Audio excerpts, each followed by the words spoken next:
Is anybody excited for Jake Paul vs. Julio Cesar Chavez Jr.? Actually, I'll lower the bar further. Does that matchup trigger an emotional reaction of any kind? At least in the case of Paul vs. Mike Tyson, I felt genuine disgust at the immoral spectacle of it all. In the game of combat sports promotion, disgust is way better than apathy, and the insane Netflix numbers reflected as such. An ungodly number of people watched that stupid, well, a generous description would be sparring match and an accurate one would be farce. Still, the bout was genuinely one of the biggest sporting events of the year. The problem, however, is that it was entirely unwatchable from an entertainment standpoint. For some reason, Netflix didn't talk about how many screen were turning the channel somewhere around the third round. For all the statistical success, did the match grow Paul's star or just his bank account? Against Chavez Jr., Paul is continuing to run his oldest play, fighting older, smaller opponents who once accomplished something. First, it was beat up an older, smaller Olympian, then multiple older, smaller UFC champions, then a older, smaller bare-knuckle champion, and onward until Paul can truthfully claim he's beaten a former heavyweight boxing champion of the world.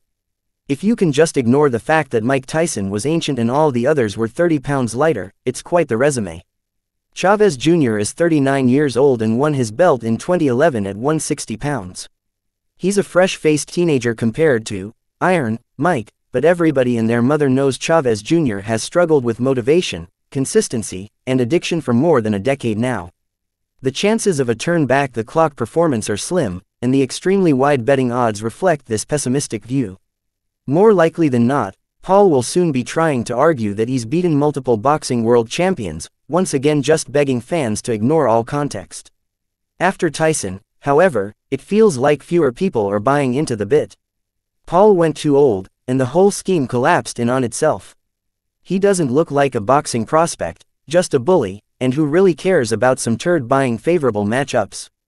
I'm sure a good handful of people will click on the highlights clips, but I'm predicting fewer fans tune into this matchup than they would have pre-Mike Tyson. Paul is a magician with one trick, and he demonstrated in detail how the illusion functions last November. It's more than time to switch it up. Box KSI, rematch Tommy Fury, or, heaven forbid, fight an actual young boxer who has aspirations beyond club fighter. Paul seems to think if he can just beat up the right old person, he'll be rewarded with the Canelo matchup.